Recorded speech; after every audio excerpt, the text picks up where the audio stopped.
Johnson and Johnson का telecom powder विवाद, 16 साल की कानूनी लड़ाई और अब एक अहम फैसला। 16 साल से चल रहा केस अब आखिरी मोड़ पर। जॉनसन एंड जॉनसन पर उसके टैल्क बेस्ड बेबी पाउडर को लेकर पिछले 16 सालों से कानूनी शिकंजा कसता जा रहा है।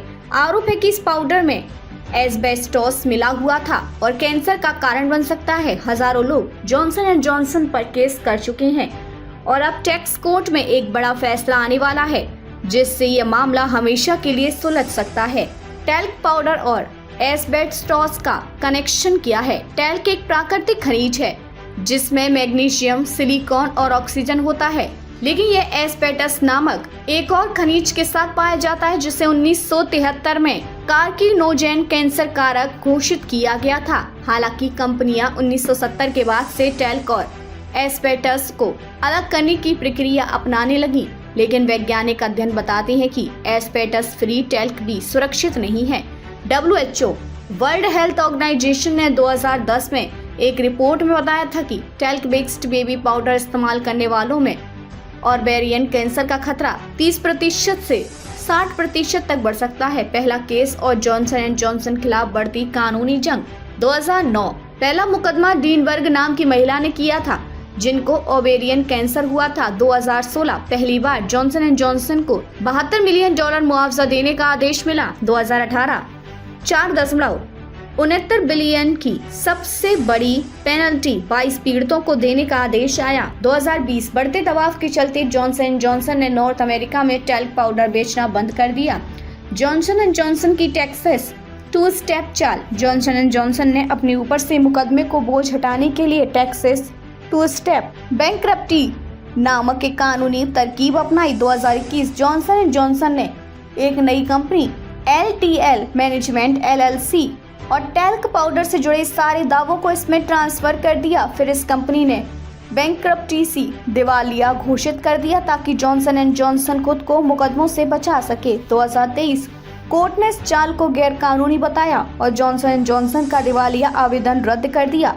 2024 जॉनसन एंड जॉनसन ने फिर से एक नई company red river talc LLC बनाई और वहीं टेक्सास 2 स्टेप चाल फिर से खेली। इस बार 83% दावेदारों का समर्थन मिल गया।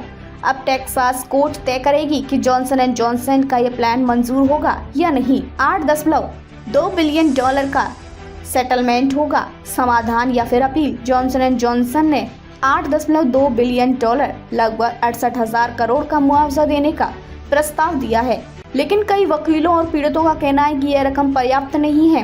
वेस्ली एलन लॉ फर्म ने आपत्ति जताई कि यह मुआवजा ओवेरियन कैंसर के इलाज जिसकी औसत लागत $220,000 है, उसके लिए पर्याप्त नहीं है। अगर जॉनसन एंड जॉनसन जीत जाता है तो भविष्य में इस मामले पर कोई केस नहीं हो सकेगा। अगर विरोधी पक्ष हारता है तो वह इस फैसले को US सुप्रीम कोर्ट तक ले जा सकते हैं। महत्वपूर्ण मुकदमे और बड़े फैसले। अक्टूबर 2024 कंसिट कोर्ट जूरी ने $15 मिलियन का जुर्माना लगाया। अगस्त 2024 साउथ कैरोलिना की जूरी ने $63.4 मिलियन मुआवजा दिया। जुलाई 2024 WHO ने टैल्क को प्रोबेबल कार्सिनोजेन संभावित कैंसर कारक घोषित किया। जून 2024 ओरेगोन में जॉनसन एंड जॉनसन को $260 मिलियन देने का आदेश हुआ।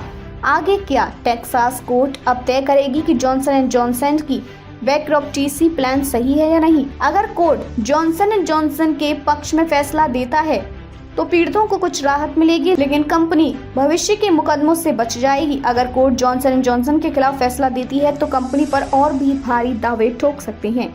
क्या जॉनसन एंड जॉनसन की चाल कामयाब होगी या फिर अदालत इसे खारिज कर देगी? यह फैसला हजारों पीड़ितों के भविष्य और न्याय की दिशा तय करेगा। आप इस मामले पर क्या सोचते हैं, हमें कमेंट में बताएं और ऐसी ही महत्वपूर्ण खबरों के लिए हमें फॉलो करें।